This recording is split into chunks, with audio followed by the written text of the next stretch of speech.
Bismillahirrahmanirrahim. Assalamualaikum warahmatullahi wabarakatuh. Al-Fatihah ila ruhi Sayyidina Habibina Syafi'ina Rasulillah Sayyidina Muhammad ibn Abdillah Sallallahu alaihi wa ala alihi wa ashabihi wa azwajihi wa dhurriyyatihi أن الله يعلي درجاتهم بالجنة وينفعنا بأسرارهم وأنوارهم وعلومهم ونفحاتهم وبركاتهم في الدين والدنيا والآخرة ويجعلنا من حزبهم ويرزقنا محبتهم ويتوفنا على ملتهم ويحشرنا في زمرتهم بالعافية والسلامة ثم الفضل صاحب الكتاب عثمان بن عبد الله بن عقيل بن يحيى ثم إلى صاحب المقام البلا إلى أبي حسين بن أبي بكر العدروس نفعنا الله بهم وفي علومهم في الدارين لهم الفاتحة أعوذ بالله من الشيطان الرجيم بسم الله الرحمن الرحيم الحمد لله رب العالمين الرحمن الرحيم مالك يوم الدين إياك نعبد وإياك نستعين اهدنا الصراط المستقيم صراط الذين أنعمت عليهم غير المغضوب عليهم ولا الضالين آمين بسم الله الرحمن الرحيم نويت تعلما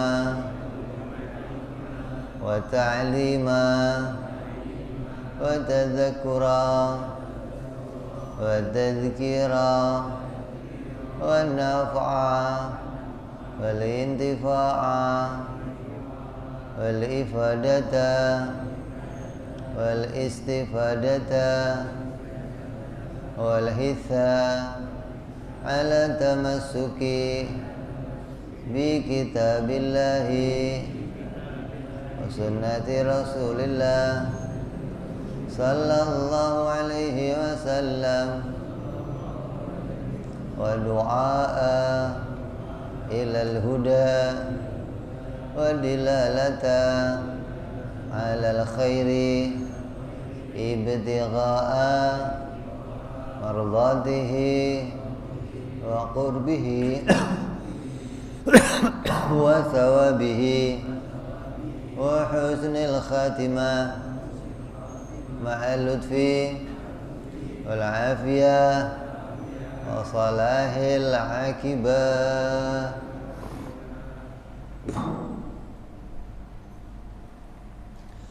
Bismillahirrahmanirrahim. Alhamdulillah rabbil alamin.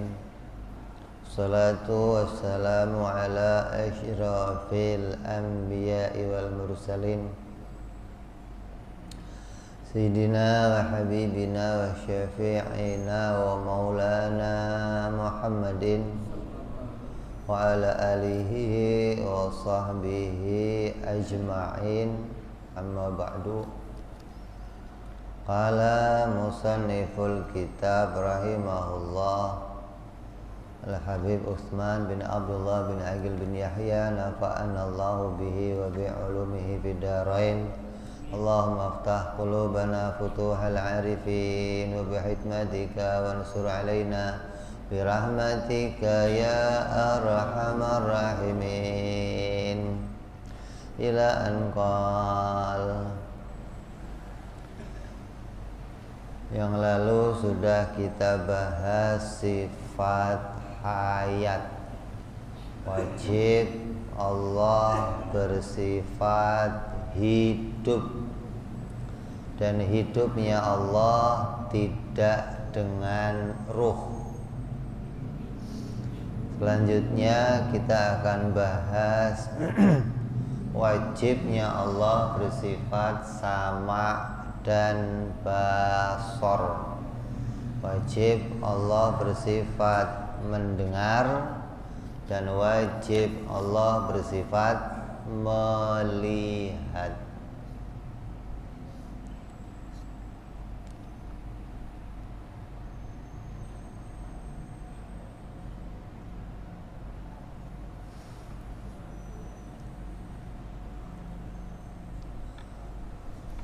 Kedua sifat itu, melihat, mendengar dan melihat, adalah sifat yang qadim bagi Allah Subhanahu wa ta'ala. Allah melihat, Allah mendengar, tidak ada permulaannya, dan Allah melihat juga tidak ada permulaannya. Dua sifat ini sifat yang qadim bagi Allah. Dan Allah mendengar tidak pakai telinga, nggak pakai alat. Allah melihat juga tidak pakai mata, karena telinga itu ya alat, mata juga alat. Kalau Allah melihatnya, mendengar pakai alat, berarti Allah dibantu oleh yang lain.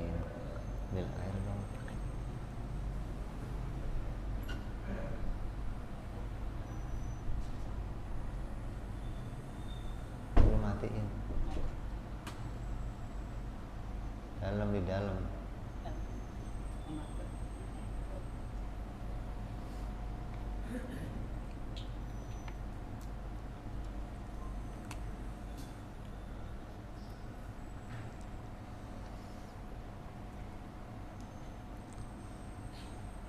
Kalau kita melihat, kita mendengar, maka penglihatan kita dibantu oleh mata, pendengaran kita dibantu oleh telinga. Tapi yang demikian mustahil bagi Allah Subhanahu wa ta'ala, karena Allah tidak butuh bantuan sesuatu.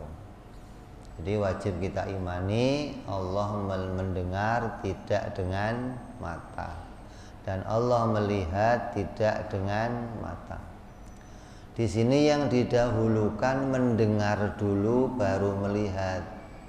Di Quran juga begitu, wa huwa sami'ul basir. Mendengar dulu baru melihat. Kalau kita mau bicara hikmahnya, lebih penting mana pendengaran sama penglihatan? Penting mana? Pendengaran sama penglihatan. Dua-duanya penting, Bib. Iya, ngerti. Itu nggak milih namanya. Mau disuruh milih kok dua-duanya. Pendengaran, Bib. Pendengaran. Iya. Makanya pendengaran didahulukan. Wajib Allah mendengar, wajib Allah melihat. Orang yang bisa mendengar walaupun dia buta, itu lebih sempurna untuk mendapatkan pengetahuan dibandingkan orang tuli. Orang tuli tapi bisa melihat, ya hanya melihat keindahan doang. Lihat pemandangan indah, lihat cewek cantik, ya, lihat mobil keren, tapi nggak dapat ilmu pengetahuan. Susah untuk dapat ilmu pengetahuan. Tapi kalau orang yang mendengar, itu mudah untuk mendapatkan ilmu pengetahuan, karena pendengaran lebih utama, maka pendengaran dibicarakan lebih dulu.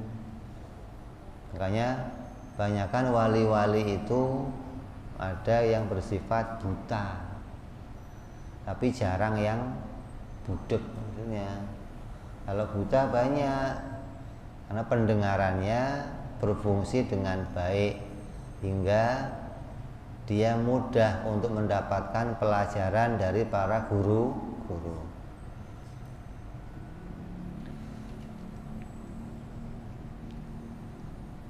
Jadi dua sifat ini bagi Allah adalah sifat yang tidak ada permulaannya. Apa yang didengar oleh Allah dan apa yang dilihat oleh Allah.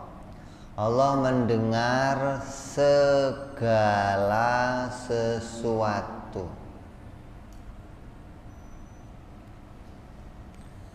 segala sesuatu yang ada itu didengar oleh Allah, dan segala sesuatu yang ada juga dilihat oleh Allah. Yang wajib kita imani apa? Semua yang didengar oleh Allah itu dilihat oleh Allah. Sebaliknya, semua yang dilihat oleh Allah juga didengar oleh Allah. Ini menunjukkan pendengaran Allah tidak terbatas, penglihatan Allah juga tidak terbatas. Kalau kita kan enggak, pendengaran khusus pada suara. Kalau penglihatan kalau penglihatan kita melihat apa? Warna, bentuk. Tapi kalau Allah enggak, semua yang didengar oleh Allah bisa dilihat. Berarti Allah itu bisa melihat suara gitu. Allah juga bisa mendengar warna. Kalau mendengar suara itu kan sudah kita pahami, Beb. Gimana bisa mendengar warna? Nggak usah dipikir, nanti pikirannya jeblok. Ini menunjukkan kesempurnaan pendengaran Allah dan kesempurnaan penglihatan Allah. Caranya bagaimana Allah mendengar bukan ranah kita untuk memikirkannya. Bagaimana caranya Allah melihat bukan ranah kita untuk memikirkannya. Yang wajib kita ketahui adalah Allah mendengar tidak dengan telinga, dan Allah melihat tidak dengan mata. Yang didengar Allah segala sesuatu. Segala sesuatu itu apa? Apa saja. Allah mendengar si Zaid. Zaid itu, wujudnya si Zaid itu didengar oleh Allah. Bukan hanya suaranya si Zaid, bukan, tapi wujudnya si Zaid didengar oleh Allah. Allah bisa mendengar kalau Zaid itu ada.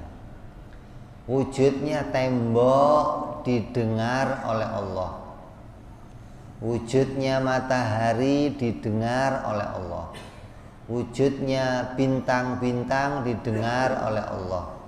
Wujudnya tumbuh-tumbuhan didengar oleh Allah.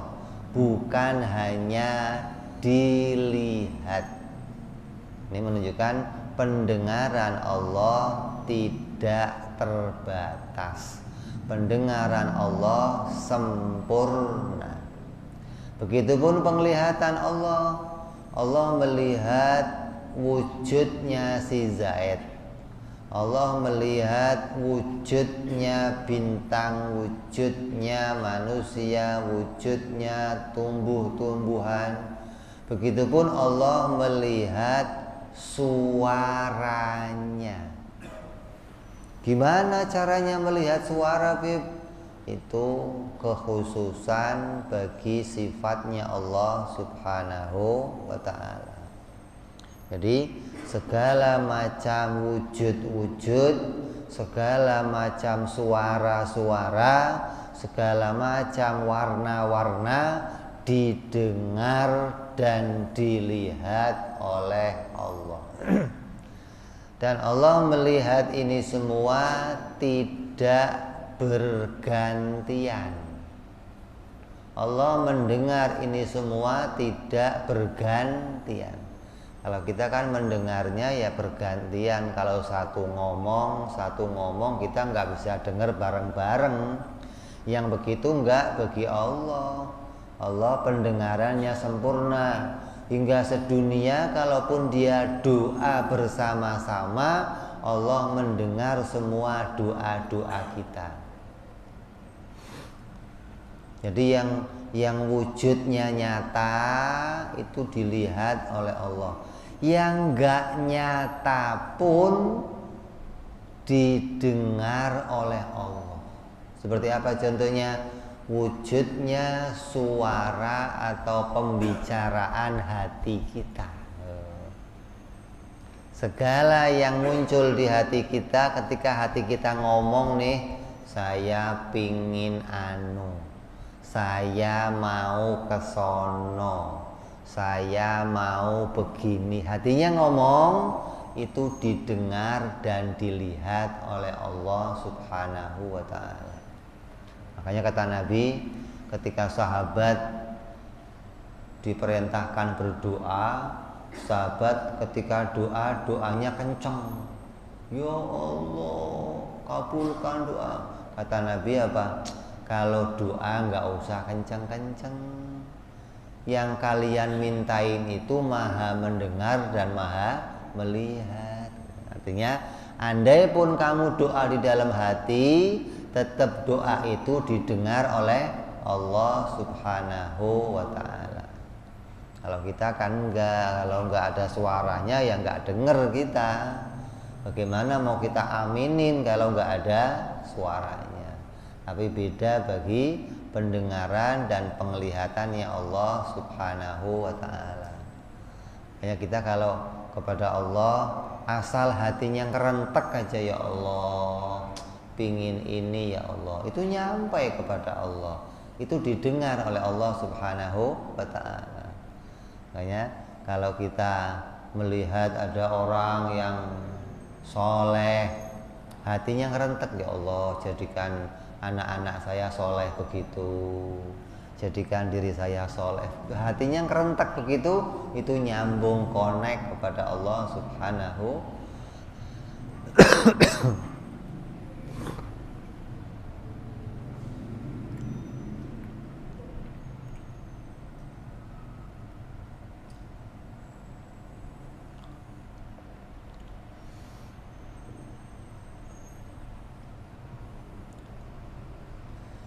Wajib kita imani sifat-sifat ini bagi Allah Subhanahu wa ta'ala.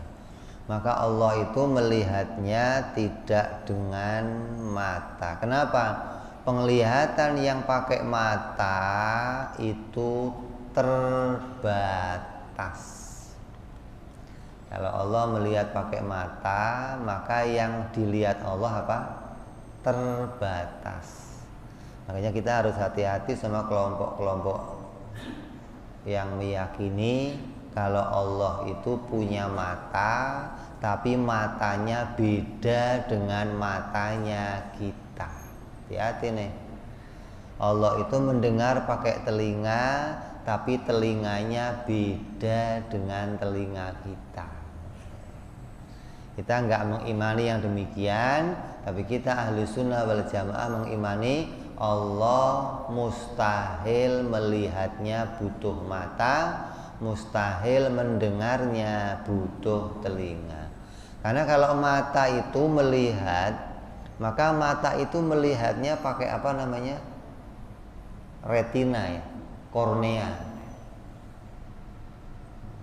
Maka dia ada fokusnya. Kalau jauh banget nggak terlihat, deket banget nempel ya nggak kelihatan. Nah, bagi Allah nggak demikian. Bagi Allah penglihatannya sempurna. Kita kalau melihat sesuatu yang jauh, yang kita lihat tambah apa? Kecil. Tapi kalau barang kecil kita deketin tambah gede. Berarti penglihatan kita itu berubah. Nah, penglihatan Allah tidak demikian. Allah melihat yang kecil ya dilihat kecil, yang gede ya dilihat gede, nggak terpaku sama jarak, nggak terpaku sama ukuran. Itu melihatnya Allah sempurna namanya. Kalau melihatnya pakai mata, pasti mengalami perubahan. Maka kita tidak mengimani yang demikian kepada Allah. Begitupun pendengaran. Kita kalau mendengar sesuatu yang jauh, ya tambah kecil suaranya. Nah, Allah mendengar enggak demikian? Segala suara apapun didengar oleh Allah. Terus penglihatan Allah tidak terhalang oleh gelap. Kalau penglihatan kita terhalang oleh gelap. Kalau gelap ngelihat nggak? Masa nggak ngelihat? Hah? Kalau gelap ngelihat nggak? Ya ngelihat. Ngelihatnya apa? Gelap. Udah itu doang. Berarti gelap itu menghalangi untuk melihat yang lain gitu loh. Nggak bisa kita melihat yang lain kalau ada gelap. Kecuali datang sinar, baru kita bisa melihat yang lain.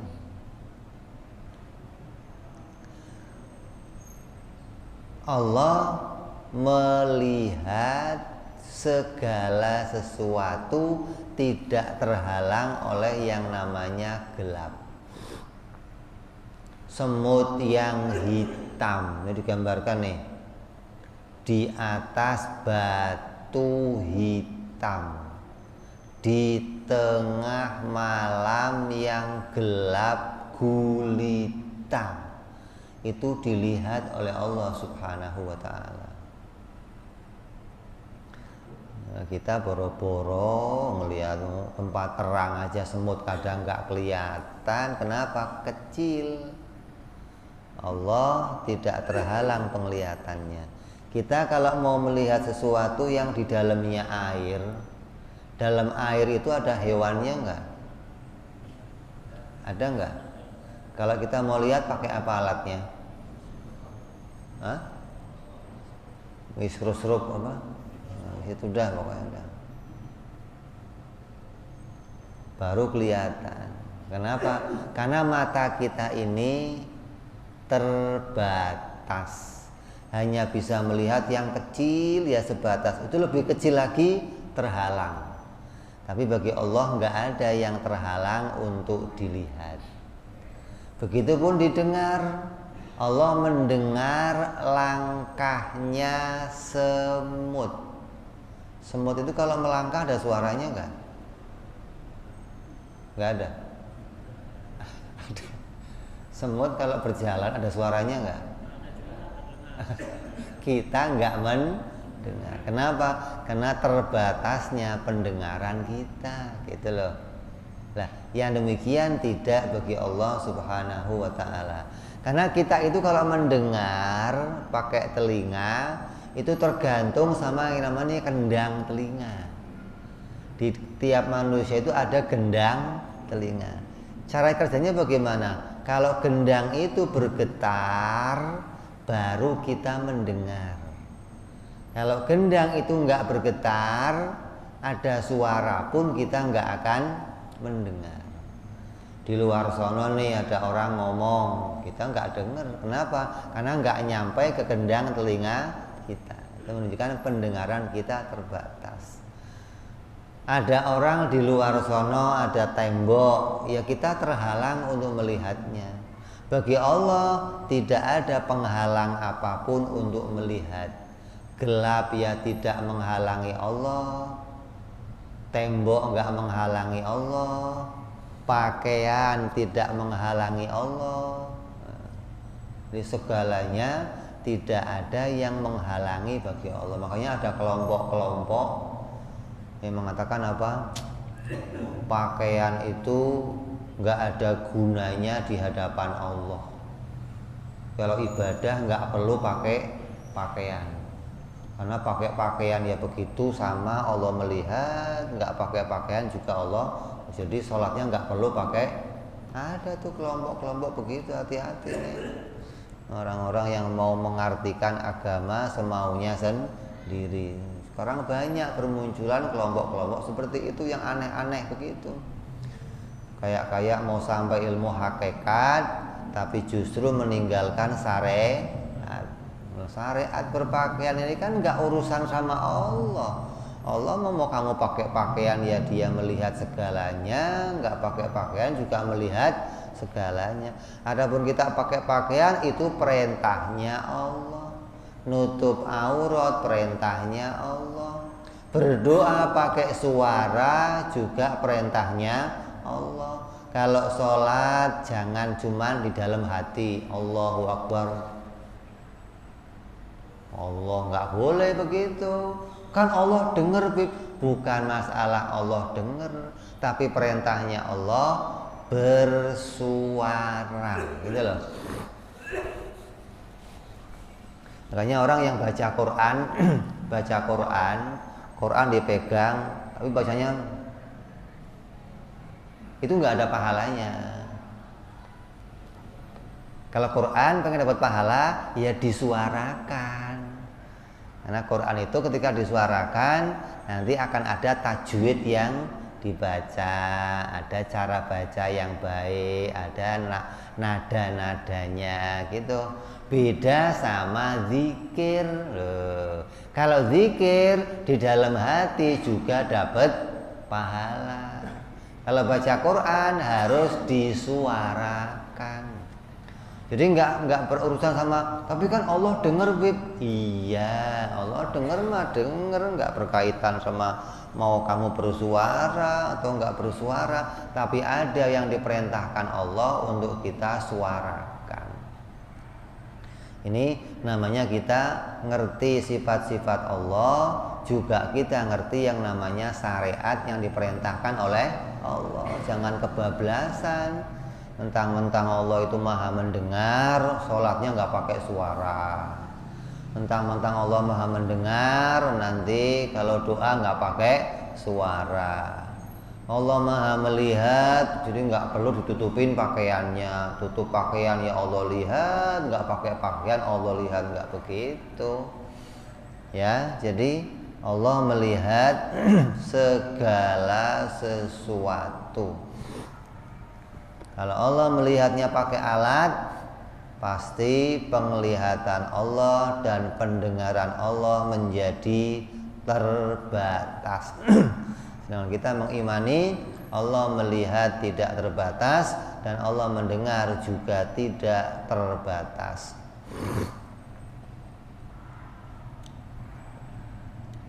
Sebelum adanya makhluk, sebelum makhluk muncul, sebelum Allah ciptakan segala sesuatu, yang dilihat oleh Allah apa? Allah melihat apa? Langit belum dibikin, matahari belum dibikin, malaikat belum dibikin, bumi belum dibikin. Allah melihat enggak? Melihat apa?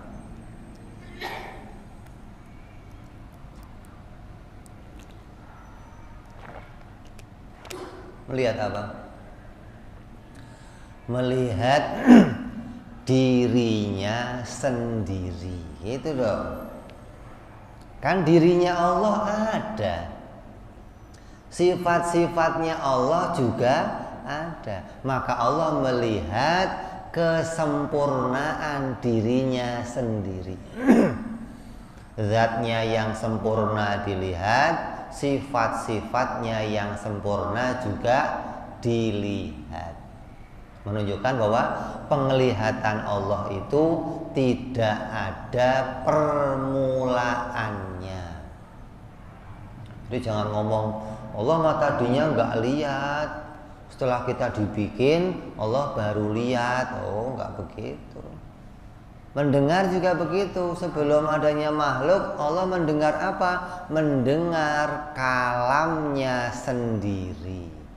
Karena Allah itu zat yang bersifat kalam. Kalamnya Allah tidak ada permulaannya. Sebelum ada makhluknya, Allah mendengar pada kalamnya sendiri. Saking sempurnanya sifat-sifat Allah, Allah itu melihat segala sesuatu hingga penglihatannya Allah itu dilihat oleh Allah. Kalau kita kan melihat yang lain. Kalau penglihatan kita bisa nggak kita lihat? Allah enggak begitu, Allah sempurna penglihatannya. Allah melihat segala yang lain dan melihat dirinya sendiri, dan bahkan penglihatannya sendiri dilihat oleh Allah. Itu menunjukkan tidak ada satu perkara pun yang enggak dilihat oleh Allah. Enggak ada yang terhalang bagi Allah Subhanahu wa ta'ala. Itu namanya penglihatan yang sempurna. Begitupun pendengaran Allah. Allah mendengar segalanya, bahkan dirinya sendiri didengar, kalamnya didengar, pendengarannya pun didengar oleh Allah Subhanahu wa ta'ala. Jadi jangan ikut-ikut sama kelompok-kelompok sono yang mengatakan Allah mah sebelum adanya makhluk nggak ngelihat apa-apa. Kok nggak ngelihat apa-apa gimana? Baru setelah bikin makhluk Allah melihat makhluk. Ya enggak begitu. Yang wajib kita imani, sifat melihat dan mendengar ini sifat yang tidak ada permulaannya. Hingga Allah melihat sebelum adanya makhluk, Dia melihat pada kesempurnaan dirinya sendiri. Allah melihat kesempurnaan sifat-sifatnya sendiri. Bahkan penglihatannya Allah itu dilihat oleh Allah Subhanahu wa ta'ala. Kan kita wajib mengimani mukhalafah lil hawadis, bahwa sifat-sifat Allah, zatnya Allah, perbuatannya Allah itu berbeda dengan makhluknya. Ini wajib Allah bersifat mendengar dengan pendengaran yang sempurna, dan wajib Allah melihat dengan penglihatan yang sempurna. Makanya apapun yang dikerjakan hamba, dimanapun hamba itu berada, hamba itu senantiasa ada di dalam pandangannya Allah Subhanahu wa ta'ala, dan hamba itu senantiasa didengar oleh Allah Subhanahu wa ta'ala. Adapun lawannya dari sifat ini adalah tuli dan buta. Mustahil Allah bersifat tuli, dan mustahil Allah bersifat buta. Dan kita nggak boleh meragukan ini. Kita nggak boleh ragu kepada sifat-sifat ini kepada Allah. Ragu aja kita sedikit, gugur iman kita kepada Allah Subhanahu wa ta'ala. Makanya kalau ada orang tiap waktu berdoa tapi doanya belum dikabul-kabulkan, terus di hatinya ngomong, Allah sebenarnya denger nggak sih doa saya? Oh, hati-hati tuh. Kayak ada yang nggak didengar sama Allah. Ada seorang hamba yang ibadah, saya kan udah sholat, udah puasa, udah ngelakuin kebaikan, tapi kok masih begini aja. Ini Allah itu melihat ibadah saya apa enggak ya? Oh, hati-hati. Ya. Jadi jangan sampai terbersih di hati kita ragu kalau Allah tidak mendengar doa kita. Semua yang kamu minta, yang kamu panjatkan kepada Allah, baik yang pakai suara didengar oleh Allah, yang enggak pakai suara pun didengar oleh Allah. Lah kok enggak dikabulkan? Oh, urusan mengkabulkan itu urusan lain lagi. Allah Maha mengetahui. Allah itu akan mengabulkan doa hamba-hambanya yang hamba itu membutuhkannya. Allah itu senantiasa hadir ketika kita butuh. Kamu lagi punya kebutuhan nih apa? Ada aja datang nanti pertolongan Allah. Kalau yang kita inginkan, yang kita minta, itu kadang enggak yang kita butuhkan. Ya Allah, pengen jalan-jalan ke Singapura, ya Allah, kita minta itu. Ya Allah, pengen beli mobil baru, ya Allah. Ya Allah pengen punya rumah baru, ya Allah pengen punya baju baru. Itu keinginan kita. Tapi yang demikian nggak dikabulkan sama Allah. Allah mengabulkan yang kita butuhkan, bukan yang kita inginkan gitu. Pas hamba itu kepepet, datang aja pertolongan Allah. Pas hamba terdesak, datang pertolongan Allah. Nah, Allah Maha mengetahui. Jadi jangan pernah mengatakan Allah itu dengar enggak ya. Mustahil Allah tuli. Tuli itu apa? Tidak mendengar sesuatu. Kalau kita mendengar, tapi pendengaran kita terbatas, bukan tuli. Yang jauh sono enggak kita dengar, padahal telinganya ada. Jangankan begitu, kamu tidur, kanan kiri kamu dongeng, kamu dengar enggak? Padahal telinganya sehat, matanya sehat, tapi sebelah kamu dongeng, kanan kiri kamu cerita, kamu enggak dengar. Menunjukkan bahwa kita itu pendengarannya terbatas. Nah, Allah mustahil demikian. Kalau ada satu perkara yang enggak didengar oleh Allah, berarti pendengaran Allah terbatas. Kalau begitu sama seperti makhluknya, hukumnya mustahil. Apalagi tuli. Tuli itu enggak mendengar sama sekali. Wong ada satu yang Allah enggak dengar aja, mustahil. Kamu nih ngobrol, tiba-tiba ada mobil lewat, suaranya kenceng.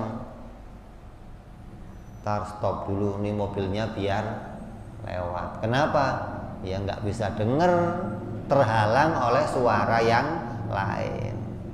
Allah nggak demikian. Ini mustahil ada satu perkara yang tidak didengar oleh Allah, apalagi tuli.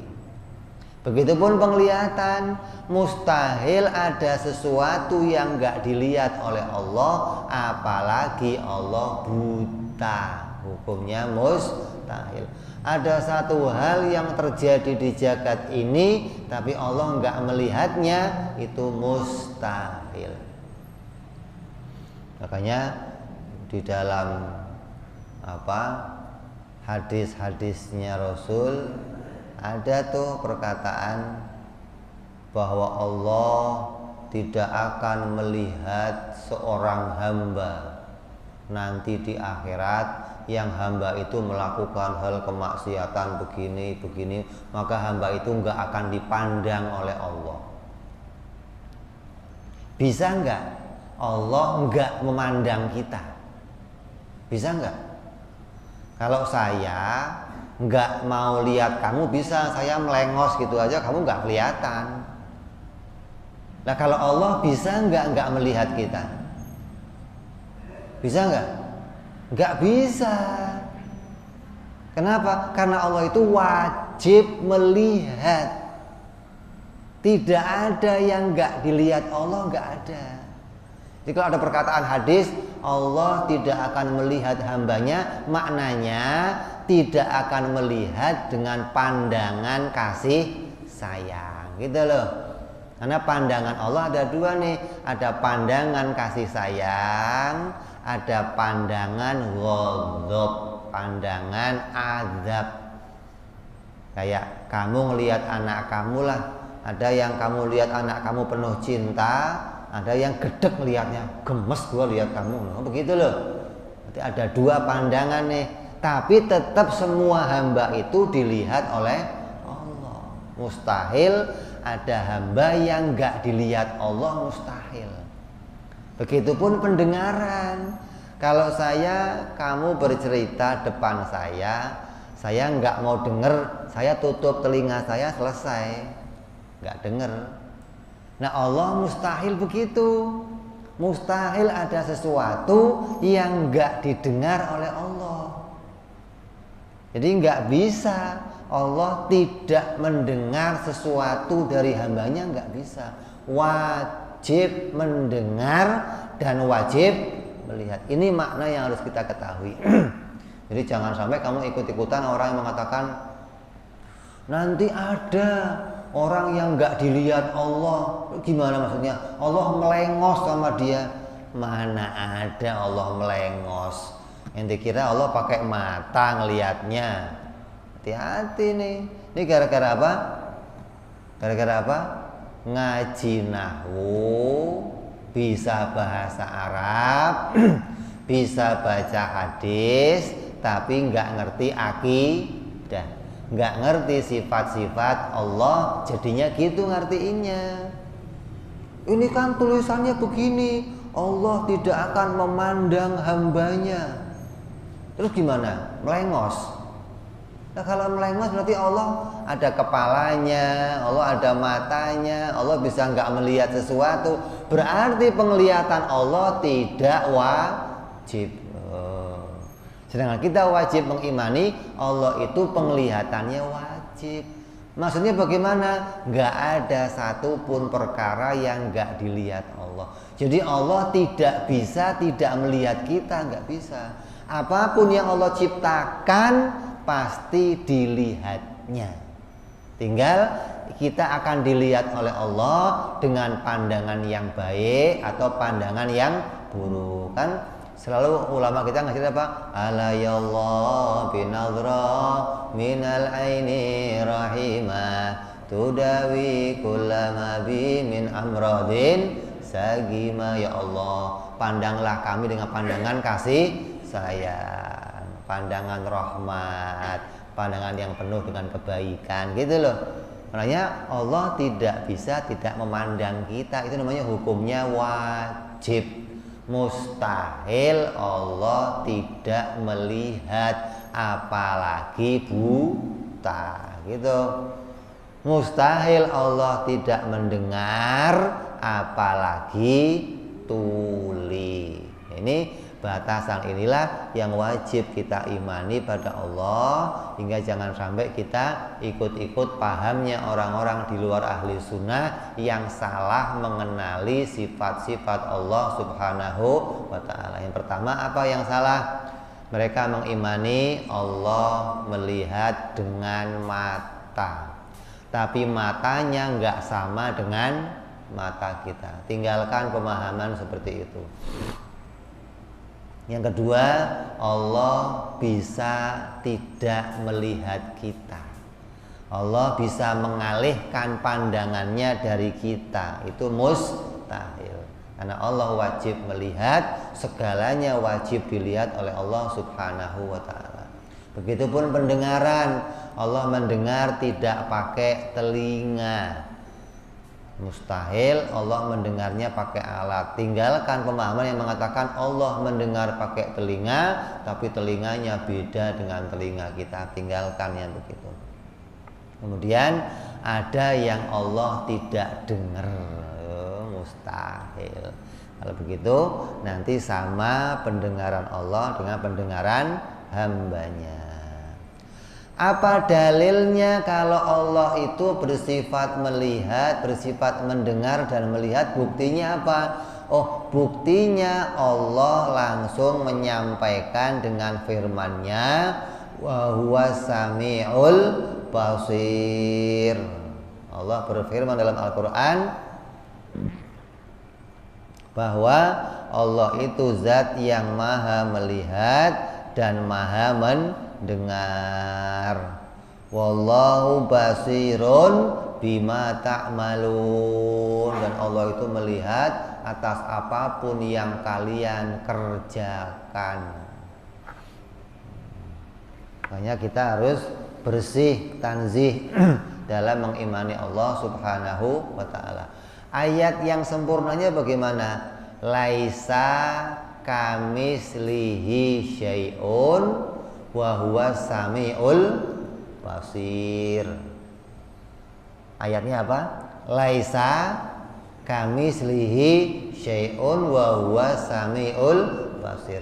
Allah sebutkan dalam ayat itu bahwa Allah itu berbeda dengan makhluknya dan Dia maha melihat, maha mendengar. Ayat ini menunjukkan apa? Penglihatan Allah dan pendengaran Allah nggak bisa dibanding-bandingkan dengan makhluk. Beda kalau dibalik nih. Wa huwa samiul basir laisa kamislihi syai'un. Beda nih. Allah melihat dan mendengar tapi berbeda dengan makhluk. Maka boleh kamu artikan begitu. Oh, penglihatan Allah beda sama penglihatan kita. Pendengaran Allah beda. Boleh, tapi ayatnya enggak. Tanzih dulu, bersih dulu. Wah, apa? Laisa kamislihi syai'un wa huwa samiul basir. Maknanya apa? Suci, bersih adanya sifat-sifat Allah dari kemiripan, dari kesamaan, dari kecocokan dengan sifat-sifat makhluk, hingga jauhkan semua angan-angan kita yang mengatakan Allah itu melihatnya begini, mendengarnya begini. Kenapa? Karena ayatnya Allah telah mensucikan dirinya dari semua sifat-sifat makhluk. Ya, ini dalil yang langsung disampaikan oleh Allah dalam Al-Quran bahwa Allah itu maha mendengar dan maha melihat. Kita masuk Isya, kita dengar adzan Isya sebentar. Allah.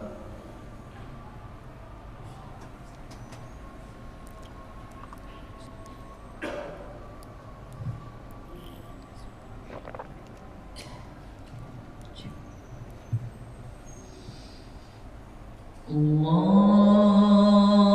Akbar, Allahu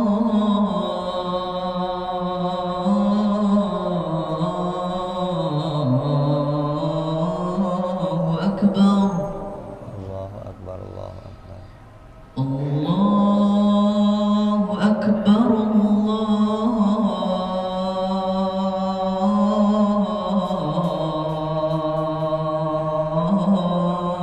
Akbar. Asyhadu an la ilaha illallah.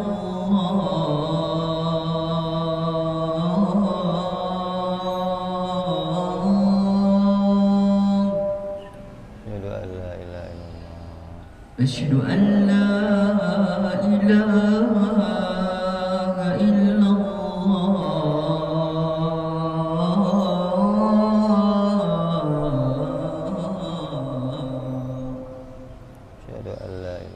Asyhadu anna Muhammadar Rasulullah.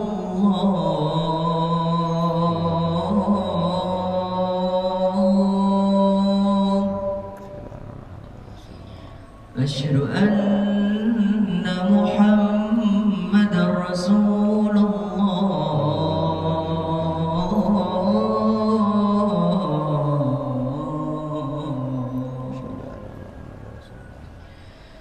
Hayya 'ala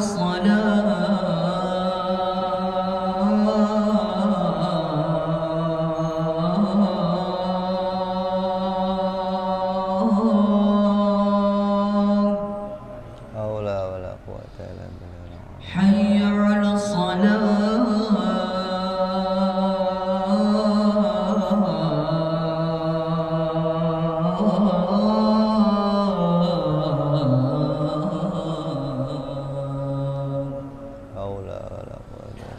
حي على الفلاح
رب هذه الدعوة التامة صلاة القائمة سيدنا محمد الوسيلة والفضيلة وشرف ودرجة العلة الرفيع وبدح المقام المحمود الذي وأنت يا أرحم الراحمين رب اغفر لي ولوالدي يا رب اغفر لي ولوالدي يا رب اغفر لي ولوالدي يا الله رب اغفر لي ولوالدي يا رب اغفر لي ولوالدي وارحمهما كما ربيانا صغيرا اللهم بارك لنا وفي أولادنا واحفظهم ولا تضرهم وارزقنا برهم ووفقهم لطاعتك اللهم بارك لنا ولهم بالحال والمعال والإيال بجاه كبير المتعال وصلى الله على سيدنا محمد وعلى آله وصحبه وسلم والحمد لله رب العالمين. Kita teruskan sedikit. Dalam hadisnya Rasul Sallallahu Alaihi Wasallam, Rasul bersabda, irba'u ala anfusikum fid du'ai fa innakum la tad'una asamma wala ghaiba innakum tad'una sami'an qariban mujiban. Kata Nabi, rendahkanlah suaramu atas dirimu di dalam berdoa. Maknanya nggak usah kencang, nggak usah teriak. Kenapa? Karena sungguhnya engkau tidak berdoa kepada zat yang tuli dan tidak berdoa kepada zat yang ghaib. Allah bukan ghaib, bukan. Tapi ngomong Allah itu tuli yang enggak, ghaib juga enggak. Jadi kalau doa jangan kencang-kencang. Terus innakum, sungguhnya kalian memohon berdoa kepada zat yang maha mendengar, maha dekat dan maha mengabulkan. Ini menunjukkan bahwa Allah itu zat yang mengabulkan doa-doa hambanya. Allah itu zat yang maha dekat dengan hambanya, bukan zat yang ghaib.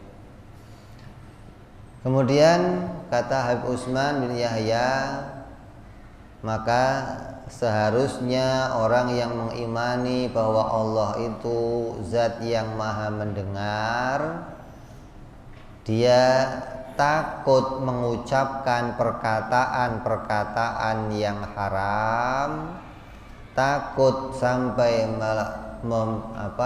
membicarakan sesuatu yang haram, takut untuk ghibah, takut untuk ngomongin orang, takut untuk adu domba, takut untuk mengumpat. Kenapa?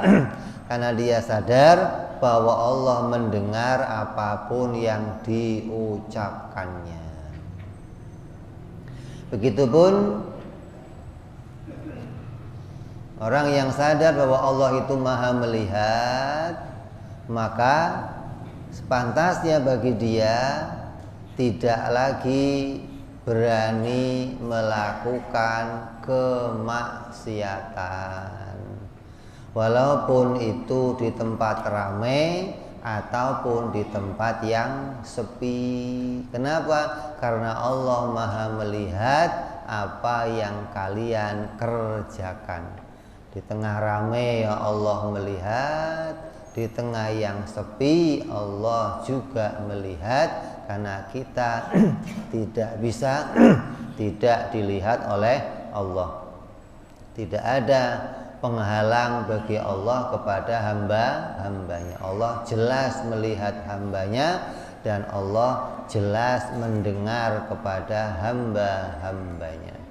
Ini yang disampaikan Habib Utsman berkait hikmah. Orang yang menyadari kalau Allah itu maha mendengar, maka hendaklah menjaga perkataannya. Orang yang menyadari Allah itu maha melihat, hendaklah selalu takut kepada Allah, melakukan kemaksiatan, hingga yang demikian menambah ketakwaan kita kepada Allah Subhanahu wa ta'ala.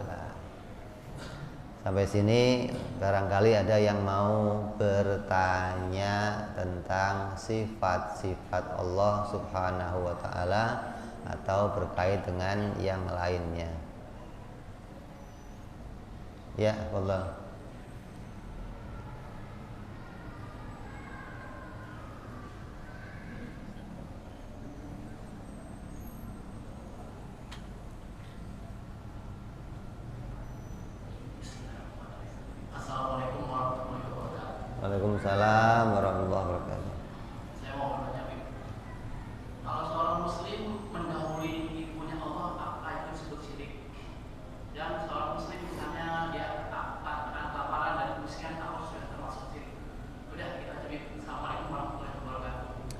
Seorang mukmin mendahului ilmunya Allah itu gimana maksudnya? Misalnya hari ini hujan, ternyata tidak hujan. Oh, Kayak orang maksa peramal lah. oh, tukang ahli tebak gitu ya, hah? Menebak-nebak yang akan terjadi gitu. Ada yang nebaknya itu pakai ilmu. Ada yang nebaknya itu pakai bisikannya jin. Nah, kalau orang nebak sesuatu pakai ilmu, itu namanya prakiraan. Kayak kita sering dengar prakiraan cuaca. Ada kan? Ketika orang mengatakan, nih besok akan hujan, dosa enggak? Ya enggak dosa, karena nebaknya pakai ilmu. Terus kamu suka lihat tanggalan enggak? Besok ini nih jadwal sholat subuh jam berapa? Ada? Dosa enggak itu? Enggak, dosa enggak? Enggak, kenapa? Pakai ada ilmu falak namanya. Ilmu untuk mengetahui nih besok ini matahari posisinya di mana. Oh, di sini berarti subuh besok akan jam sekian. Gitu. Dan nyata besok subuh ya jam sekian gitu loh. Nah, kalau menebak yang demikian pakai ilmu, memang itu ada aturan dari Allah yang Allah kasih ilmunya kepada hamba-hambanya. Dokter, nih bapak umurnya 3 hari lagi koid nih, kira-kira nggak pakai panjang umur nih. Kalau itu nebaknya pakai ilmu boleh. Beda kalau nebaknya pakai bisikan jin. Nah, karena dulu zamannya orang-orang Arab, orang menebak-nebak sesuatu itu pakai bisikan jin, atau dia pakainya ini apa namanya, tulisan tuh. Ini besok bahaya atau celaka, dikocok sama dia, keluar, oh celaka, besok celaka kita, oh itu nggak boleh begitu. Berarti tebakannya nggak pakai ilmu, atau tebakannya pakai bisikannya jin, maka hukumnya apa? Haram. Tapi kalau kayak falak, kita sudah tahu, oh nanti lebaran tahun depan tanggal sekian, itu namanya hitungan ilmu pengetahuan yang namanya ilmu falak. Itu diperbolehkan, berguna untuk kita karena kita akan tahu yang akan terjadi besok itu kira-kira apa, hujan akan di mana. Makanya ada kan tiap hari perakiraan cuaca, besok ada mendung, besok hawa akan begini. Selagi itu pakai ilmu, maka kita bisa menggunakannya. Tapi selagi itu nggak pakai ilmu, kita nggak boleh pakai karena nggak ada dasar untuk mempercayainya. Nah kalau ada manusia kok khawatir besok nggak makan, ada manusia khawatir besok nggak minum, itu memang sifat kemanusiaan. Tapi seorang mukmin diperintahkan oleh Allah untuk punya sifat tawakal. Kalau kita iman kepada Allah, Allah berfirman, wa kullu dabbatin fil ardi illa 'alallahi rizquha. Dan setiap yang melata di muka bumi ini dijamin oleh Allah rezekinya. Kalau hewan-hewan saja dijamin, tumbuhan dijamin, bagaimana hambanya Allah yang beriman, yang dia sholat, dia ibadah, gimana kok enggak dijamin sama Allah? Ketika dia hilang keyakinannya kepada Allah, hilang tawakalnya kepada Allah, ini yang membawanya kepada dosa, luntur imannya, kurang nilai imannya. Maka semakin tawakal seseorang, semakin dia menyerahkan segala urusannya kepada Allah Subhanahu wa ta'ala. Maka dikatakan orang miskin yang anaknya banyak, itu orang miskin yang dijamin masuk surga. Ada orangnya, orang miskin yang anaknya, kenapa? Tawakalnya tinggi gitu loh. Asal punya anak kata istrinya, mas kok punya anak lagi? Kan ada Allah. Besok bikin lagi, mas kan ada Allah. Nah, itu tawakalnya tinggi. Sampai yang ngasih tahu dokternya, udah Pak jangan punya anak lagi lah Pak. Kenapa? Kakak udah penuh. Nanti ada kakak 2 lembar kan repot. Ya, jadi ketika tawakal kita ada, maka kita nggak akan takut tentang dijadikan miskin oleh Allah atau dijadikan melarat oleh Allah. Kenapa? Allah menjamin rezeki hamba-hambanya. Apalagi seorang hamba itu mau ibadah kepada Allah, mau taat kepada Allah Subhanahu wa ta'ala. Nyambung? Ada yang lain?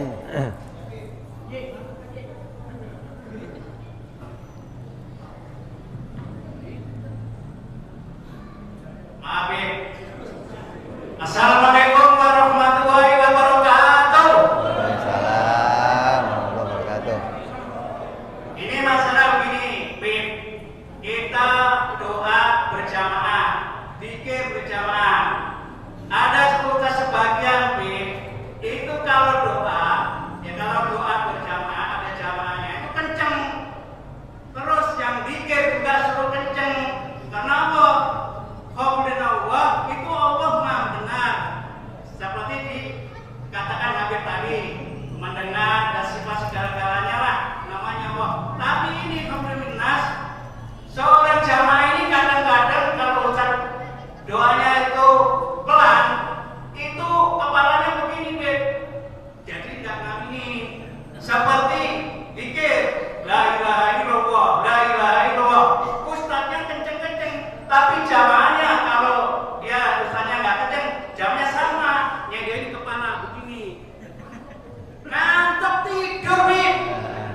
Yaitu ada ustaz yang menegaskan kalau zikir sama-sama berjamaah, kalau bisa ustaznya biar kenceng, jamaahnya biar kenceng. Apa supaya itu jamaah tidak ngantuk? Ya saya minta pendapatnya Habib, ada dalilnya apa enggak? Assalamualaikum warahmatullahi wabarakatuh.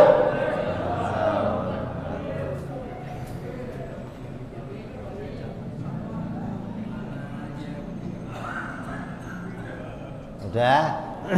Memang ada di dalam thariqo zikir siri sama zikir jahar. Ada orang yang ikut thariqo zikirnya siri pelan. Ada juga thariqo yang zikirnya jahar harus keras. Memang itu ada thariqo yang sudah mu'tabaroh, thariqah yang sudah kita kenal di dalam ajaran kita Ahlus Sunnah wal Jamaah. Tinggal kita cocoknya yang mana gitu aja. Apalagi itu ada tujuannya.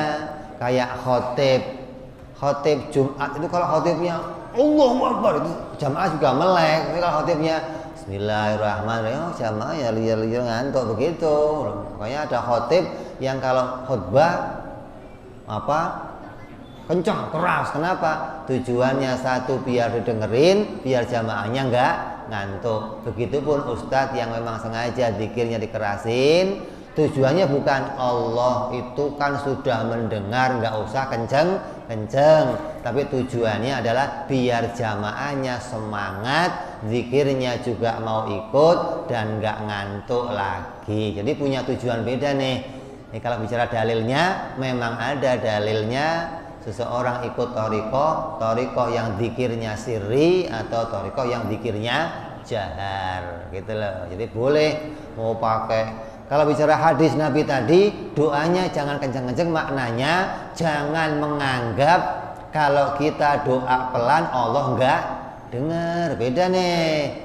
Oh, kita kalau sama Allah harus kenceng doanya biar Allah dengar. Oh, itu beda. Kamu jangan kenceng-kenceng karena Allah Maha mendengar. Tapi kalau saya kenceng tujuannya apa? Jamaah biar enggak ngantuk. Itu beda tujuan, bukan kepada Allahnya tapi kepada jamaahnya biar semangat, biar enggak ngantuk, biar bisa ikut zikir sampai selesai.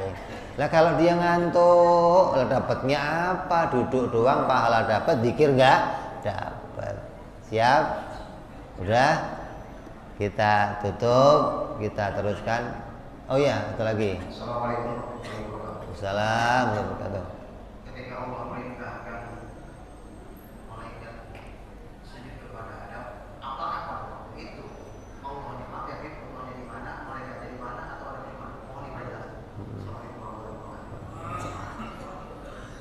Dalam ajaran Yahudi, Allah itu kumpul dengan malaikat di surga. Itu ajarannya orang Yahudi. Kalau ajarannya orang Islam, Allah tidak butuh tempat. Ketika malaikat mendapatkan berita dari Allah untuk bersujud, maka itu dengan wahyu dari Allah. Bukan Allah berhadap-hadapan dengan malaikat. Makanya orang Yahudi apa? Ketika Nabi Adam itu makan buah khuldi, Nabi Adam dalam keadaan terbuka semua auratnya, terus Allah mencari Nabi Adam.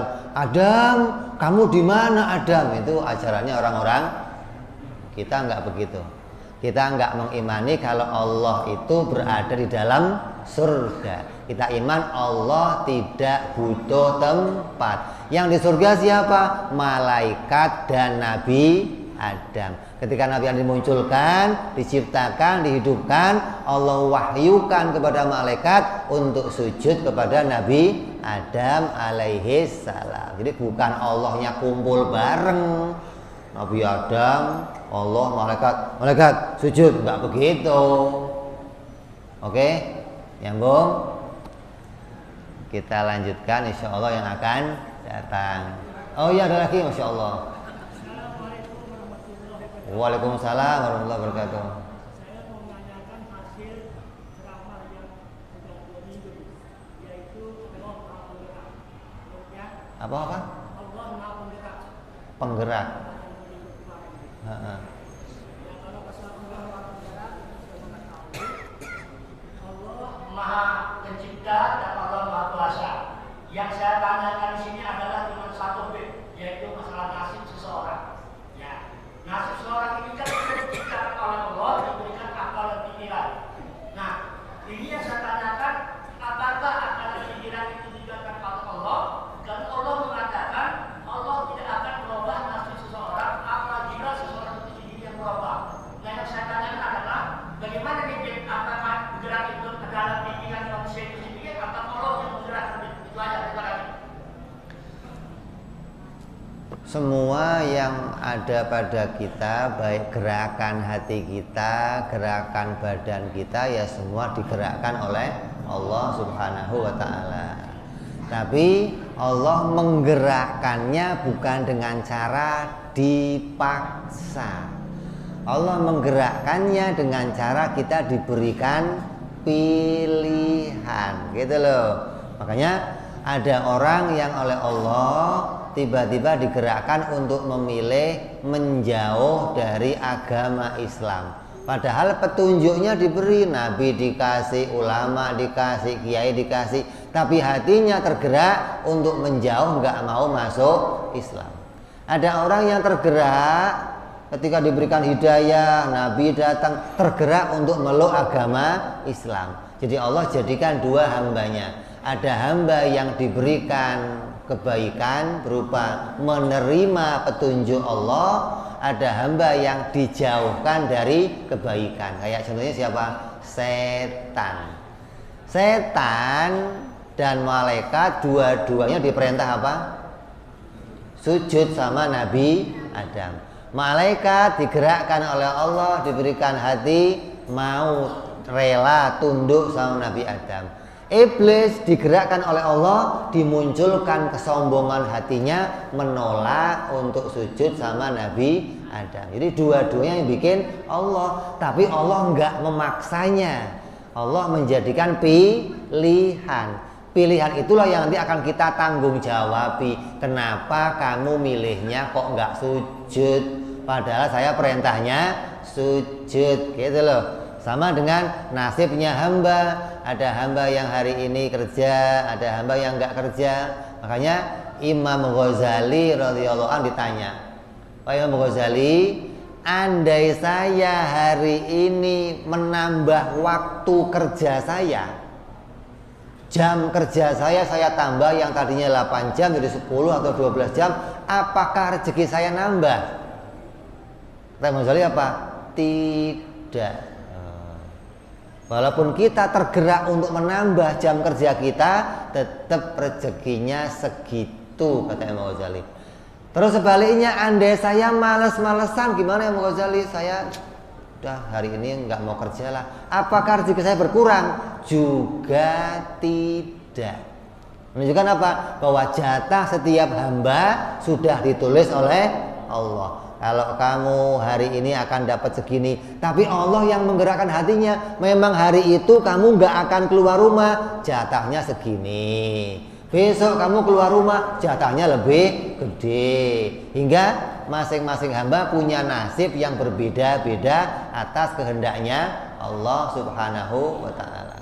Jadi beruntung orang yang diberikan oleh Allah petunjuk untuk mencari kebaikan dan mendapatkan hidayah dari Allah. Rugi orang-orang yang dikasih petunjuk tapi dia meninggalkan petunjuk tersebut atas pilihannya sendiri. Nyambung? Kita tutup, kita teruskan yang akan datang insya Allah. Wallahu a'lam bishawab. Ila hadratin Nabi. Al-Fatihah. A'udzu billahi minasyaitonir rajim. Bismillahirrahmanirrahim. Alhamdulillahirabbil alamin arrahmanir rahim maliki yaumiddin. Iyyaka na'budu wa iyyaka nasta'in. Ihdinas siratal mustaqim. صراط الذين أنعمت عليهم غير المغضوب عليهم ولا الضالين آمين يا ربنا اعترفنا بأننا اقترفنا وأننا أسرفنا على لظى أشرفنا فتب علينا توبة تغسل كل حوبة واستر لنا عوراتي وآمن روعاتي واغفر لوالدينا ربي ومولودنا والآل والإخوان وسائر العلان وكل ذي محبة أو جيرة أو صحبة المسلمين أجمع آمين ربي اسمع فضلا وجودا منا لا باكتساب منا بالمصطفى رسولنا الله بكل سولي صلى وسلم ربي عليه عند الحبي وآله وصحبه عدد طعس صحبي والحمد لله في البدء والتناهي سبحان ربك رب العزة عما يصفون سلام على المرسلين والحمد لله رب العالمين. Assalamualaikum warahmatullahi wabarakatuh.